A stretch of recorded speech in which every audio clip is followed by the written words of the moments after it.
Alrighty. Hello, everyone. Hope everyone's having a wonderful day. A couple of interesting things have been popping up. One is um, the protest that's taking place in the UK, and apparently, if you follow my stream long enough, you understand that I have been continuously talking about UK here and there as to um, the things that are happening abroad, especially in Europe. And the reason um, for the situation in the UK, it's basically racial tension.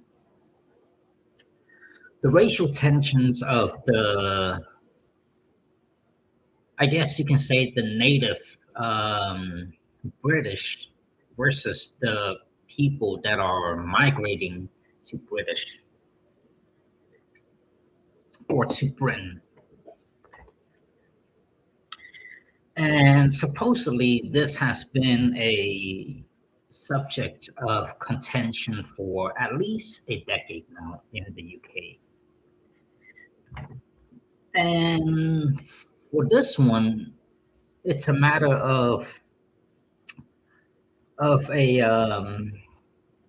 think a Middle Eastern man saying that this white college kid took off his turban, and that is a huge um, sign of disrespect for anybody that's Islamic. I'm pretty sure he's Islamic, if I'm not wrong. And but of course, like the facts isn't out yet, and it's a just a short video. If the guy that stabbed the kid said that that's what the kid did, and so as a result, some kind of altercation takes place, and the dude stabbed the kid, and the police came to the scene, and instead of like providing medical care, they immediately put him to handcuffed him and then provide medical care afterwards. And as a result, the kid died. And now there is massive violent protest that's taking place, and it's a repeat of the cycle once again in the UK. Just continuous racial tensions that's taking place. And so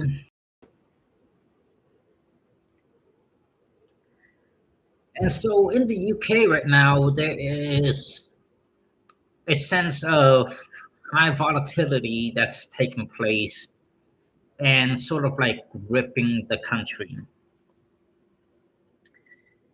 Who knows how all of this is going to turn out, but this isn't like the first racial tension protest that's taking place. And this is, in a sense, smaller to other kinds of protests that has taken place. I think it was like last year where there was like a really, really terrible protest that took place. And it had caused much more damage and destruction compared to this protest. And so there's a ton of violence that's taken place,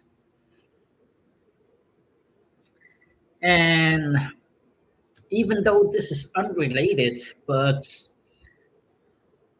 um, in Paris, France, I believe last week, where they did a celebration, quote unquote, celebration of a win.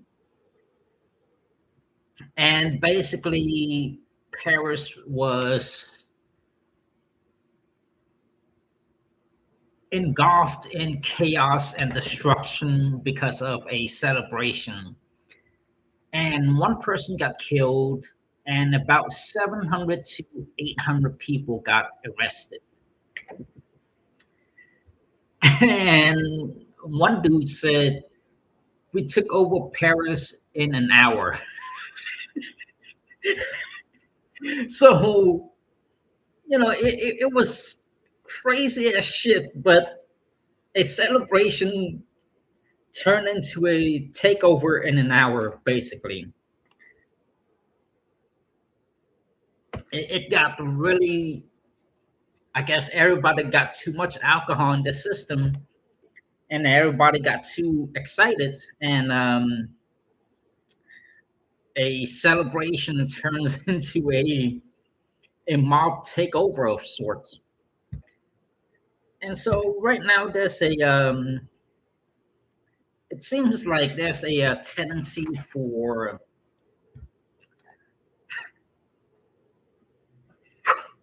some sort of violence in some sort of way. It's goddamn nuts. And then there's a case of the Trump family trying to take over a island in Albania to use it as a resort for their family business. Albania is right here, just in case if nobody knows where that's at. And as a response to that, the people literally burned down their prime minister's house because he's the one that signed that into some sort of like um, law so that the Trump family can take over the island.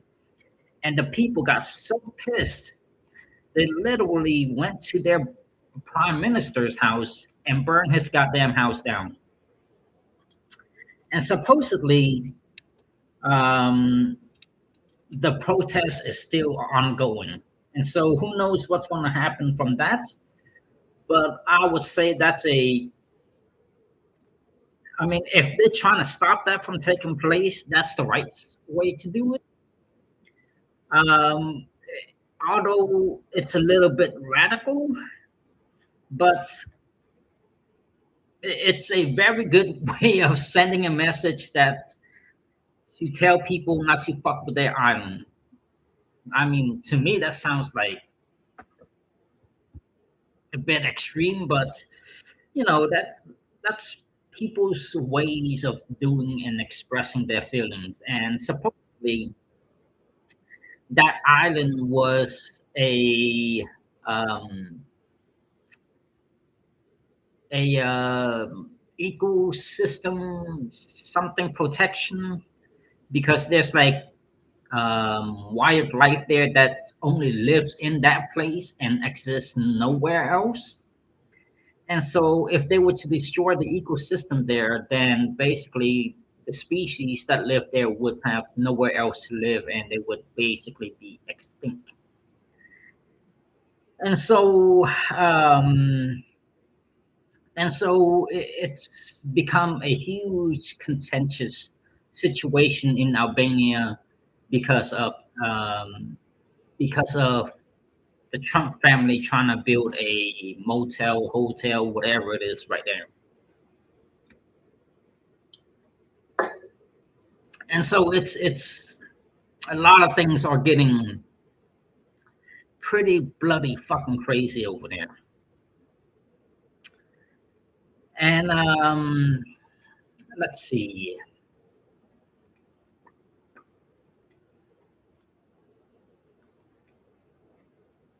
Um, and supposedly, um, last week we bombed Iran, and as a result, Iran bombs the shit out of our U.S. base in Kuwait. And so um, I'm going to assume that gas prices are going to start increasing again next week. Even though I've seen gas prices going down this week by, well, actually, last week plus this week by about um, 30 cents, 40 cents. But with the way things are going and the fire is basically crumbling right in front of our eyes, I expect that gas prices will start increasing again by next week or so. So, not that great. And um, let's see.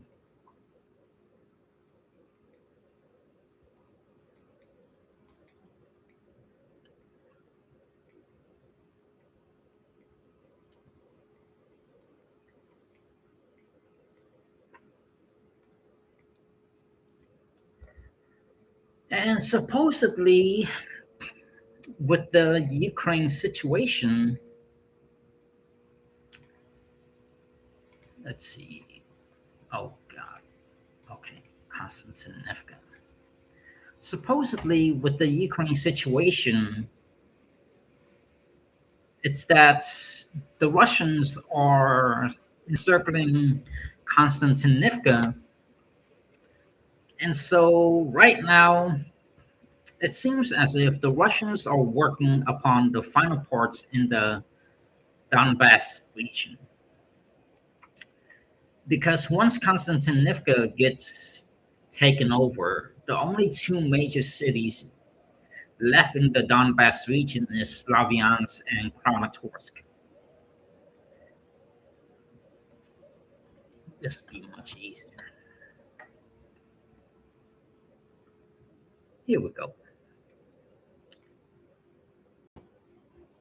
So the Donbass region is basically right here. The only part that the Russians hasn't taken yet.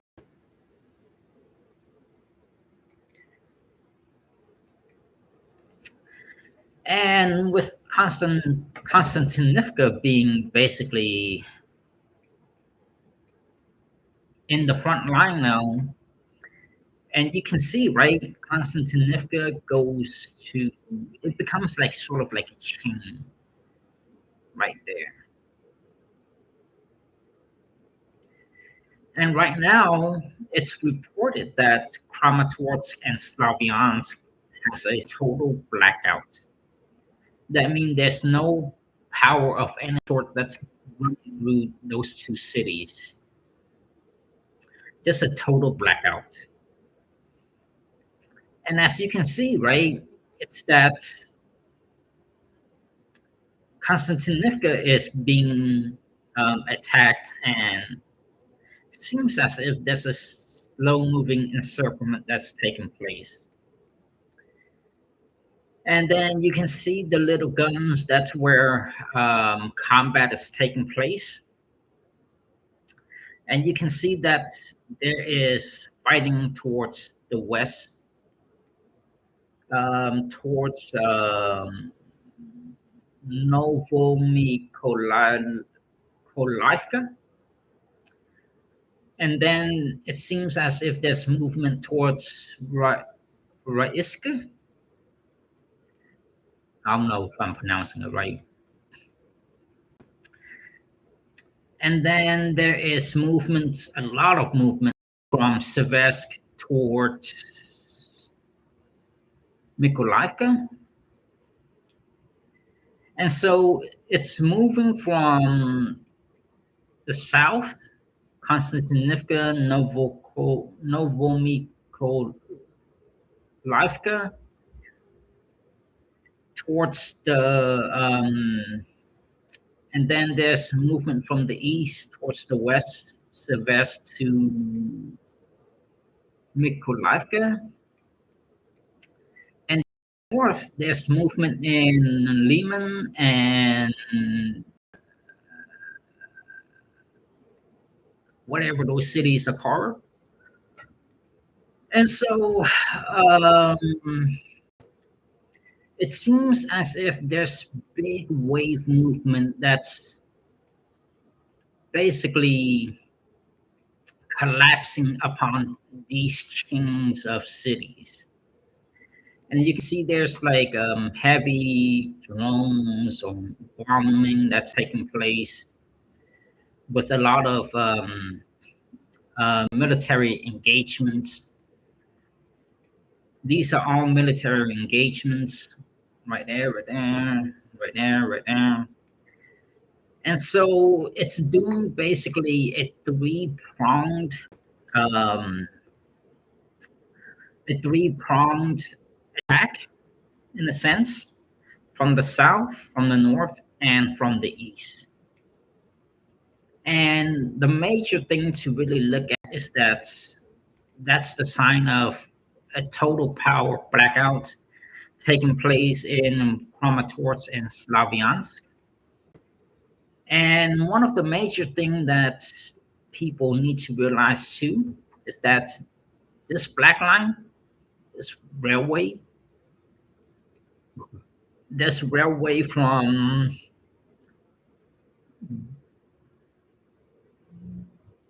Volvinkov to Kramatorsk and Slavyansk, and then there's a railway from here, which is Liman into Slavyansk and Kramatorsk. But of course, oh, never mind. Oh, but still, it would have helped if the Russians didn't have take over this place, because even if the railway didn't exactly go towards or into Slavyansk and Kramatorsk, it would still mean that there's two major supply line by railway, and delivery people can just drive it across, which is like 5 minutes, 10-minute drive, and deliver the goods to each side. But the fact that the Russians has taken over the railway right here, that means this railway is inaccessible to the people of this region. And that's this railway is the only way that's accessible throughout this entire chain of cities. And so it's a very bad situation. If somehow this railway becomes under threat, because I don't think that the Russians are going to like go all the way around. I mean, they can, and you know, it doesn't really necessarily need to be taken over, especially with weaponries of this age. You know, you just send in a little drone and the whole damn train blows up, or artillery. And so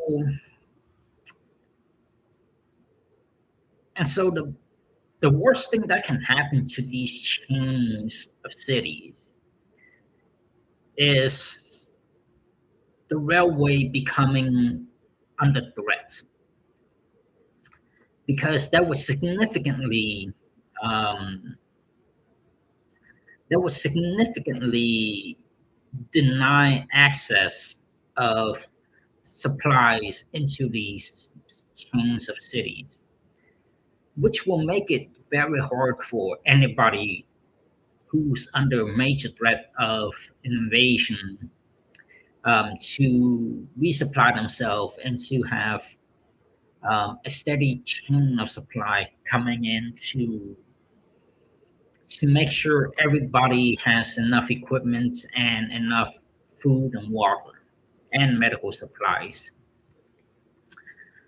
But as you can see, the Russians are slowly taking over this area and Liman. That means that supplies from the north for the Ukrainians is basically cut off.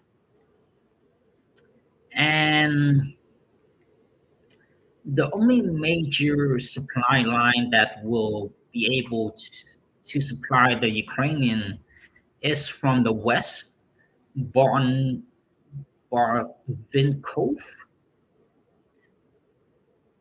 But as you can see, right, um, about my thumb size is about 5 kilometer. And so that's one, two, three, four, five. And artilleries is very accurate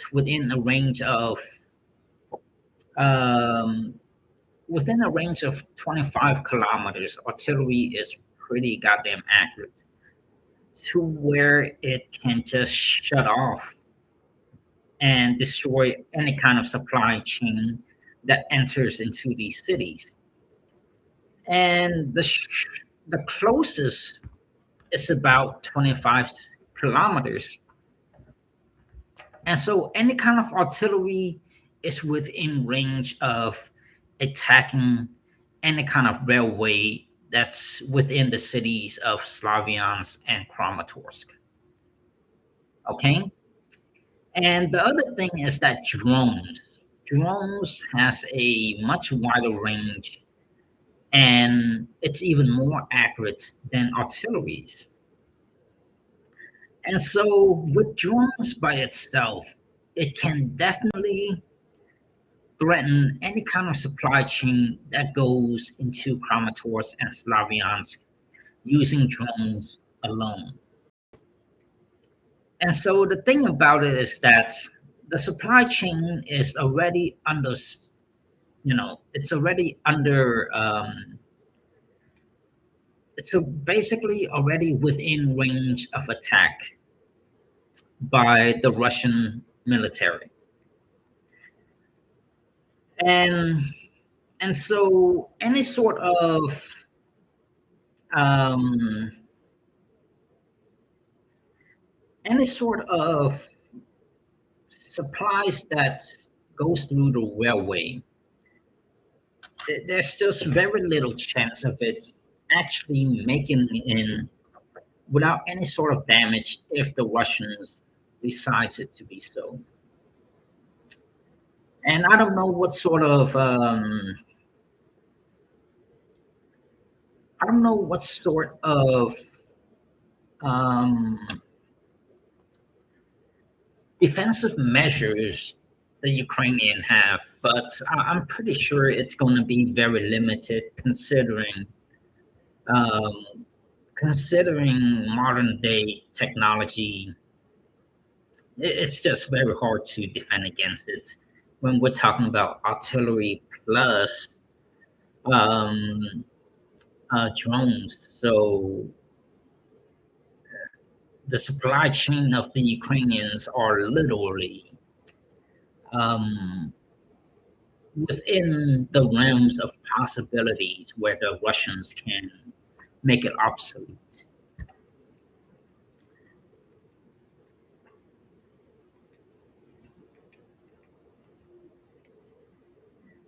And so that's that.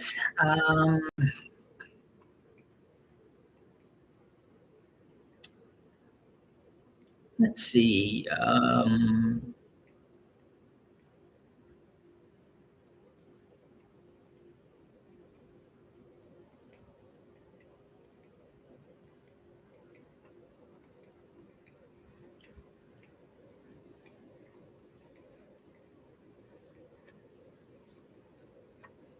Um, what was it? Yes, Cuba. Supposedly, based upon what the Trump administration has said, it's that they are planning a invasion upon Cuba, and I don't know how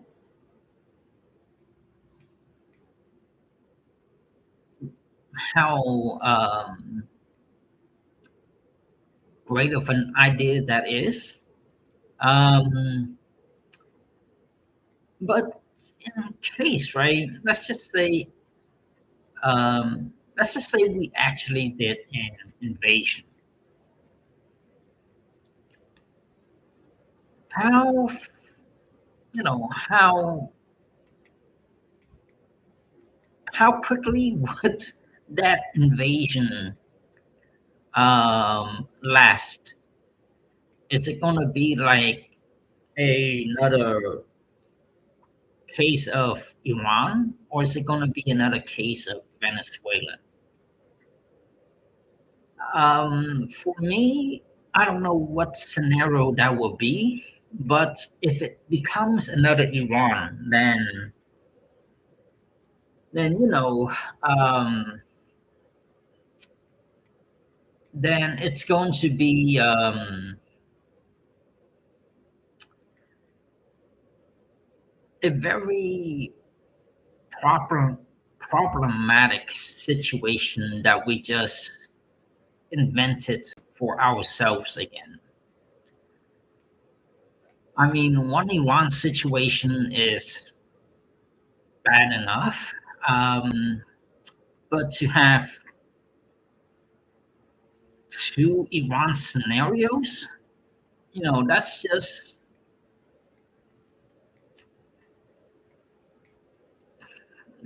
dumb as shit. Let's put it that way. The first thing that you don't want to have is a Iran situation. But if you have an Iran situation and you're just so fucking dumb enough to where you want to create another possible Iran situation, that's what you call dumb as a fucking rock. And so I don't know what type of scenarios will play out in Cuba if we do choose to invade it, but if a Iran situation number two takes place in Cuba, we're pretty fucking dumb as a rock. And that's just to say the least of it.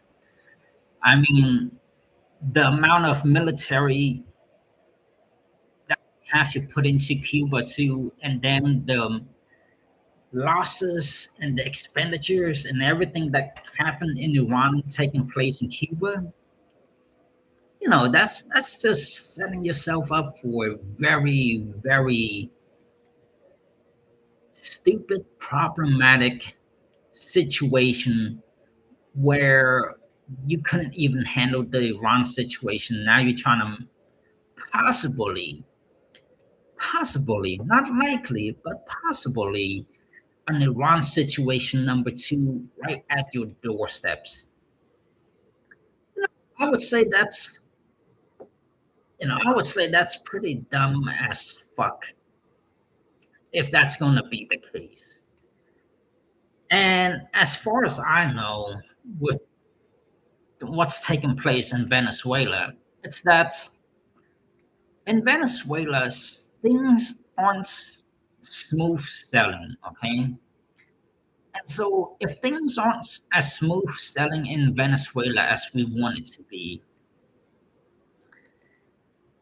and everybody knows that the Iran situation is a bloody mess, literally a bloody mess, and we're still trying to invade another country, like it's fucking stupid as shit, okay? It's just fucking stupid as shit. Don't make no goddamn motherfucking sense. But that's the situation that we're in right now. And then um, I forgot where it was. Is it Nigeria? I heard there's something that's going on, I believe in Nigeria or something like that, um, where there is like a lot of contentions that's taking place, and that involves us, okay? And so somewhere in Africa, a couple of countries, we're like actively involved and things are going crazy. And then we're actively involved in Iran and things are going crazy as shit. Like really crazy as shit. And everybody knows we have involvement in Ukraine and things are not going well at all. We're basically getting rolled over there. And then in Venezuela, we did good at the beginning, but now it seems like shit is about to go down. And so nothing is going well for us right now, but we want to invade Cuba when there's like literally every fucking thing that can go wrong is going wrong in all the right places. Like in Ukraine, shit is going down. Ain't nothing good about Ukraine. In Iran, ain't nothing going right in Iran as well. In Nigeria, all kind of crazy shit is happening. So why in the fuck do we want to invade Cuba when all of these fucking places, none of them is getting resolved and resolved in our favor? Like it's so fucking stupid. It don't make no motherfucking sense. Like what the fuck is wrong with these people? Like it's one thing if Ukraine is going well for us, Iran is going well for us, Nigeria is going well for us, Venezuela is going well for us, and then we can think about, oh, we should do something about Cuba. But no, none of these motherfucking places is going well for us. So why the fuck is these dumbasses trying to create another problem when nothing is going right for us? Like, is something wrong with these people's fucking brains? Don't make no god motherfucking sense. Like, god damn, the literal definition of fucking brain dead is in this administration. Ukraine going terribly, Iran going terribly, Nigeria, everything is up for grabs. Venezuela, some shit is going wrong with Venezuela. And now we want to add in Cuba. Like, for fuck's sake, what the fuck is wrong with these people's brains? Like, it don't make no motherfucking sense. But hey, let's cause more fucking problems. And let's see what happens. Like, stupid as shit, man. Anyways, I'm a call today. I'm getting a little bit too heated for this shit.